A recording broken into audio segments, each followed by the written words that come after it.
నమస్తే, welcome to our channel. ఏపీలో మాజీ ముఖ్యమంత్రి జగన్ గుండెలు జారిపోయే పరిణామం ఒకటి జరిగింది. రాష్ట్రంలోకి కేంద్ర దర్యాప్తు సంస్థ సిబిఐ ఎంట్రీకి మార్గం సుగమం చేస్తూ ఏపీ ప్రభుత్వం ఉత్తర్వులు ఇచ్చింది. సిబిఐకి ఇలా ఏపీలోకి చంద్రబాబు గ్రీన్ సిగ్నల్ ఇవ్వడంతో జగన్ మాత్రమే కాక ఆయన పంచన చేరి అక్రమార్జన మూటగట్టుకున్న అందరిలోనూ వణుకు మొదలైంది. సాధారణంగా కేంద్ర ప్రభుత్వ సంస్థ సిబిఐకి ఏ రాష్ట్రంలో అయినా నేరుగా వచ్చి కేసులో జోక్యం చేసుకోవడానికి వీలుండదు. అందుకు రాష్ట్ర ప్రభుత్వ అనుమతి కావాల్సి ఉంటుంది.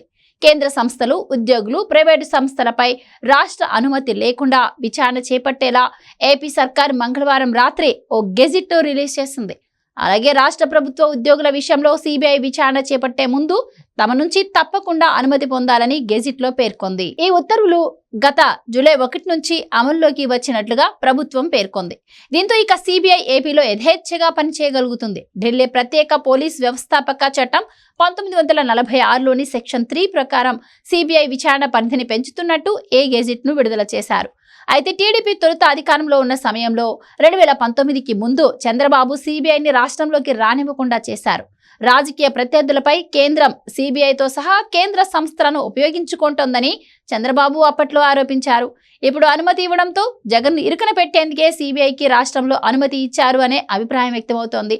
జగన్ అక్రమాస్తుల కేసు సిబిఐ కోర్టులో ఉంది. పైగా గత 5 ఏళ్లలో జగన్ హయాంలో ఎన్నో అవకతవకలను తేల్చాల్సి ఉంది.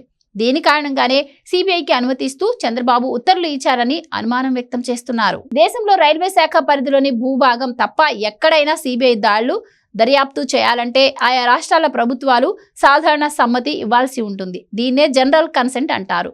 సిబిఐకి ఆయా రాష్ట్రాల నుంచి జనరల్ కన్సెంట్ ఇవ్వకపోతే ఆ రాష్ట్రాల్లో దర్యాప్తు చేయడానికి వీల్లేదు. ఒకవేళ ప్రత్యేకంగా కోర్టు ఆదేశిస్తే మాత్రం ఈ ఉత్తర్వులు వర్తించవు.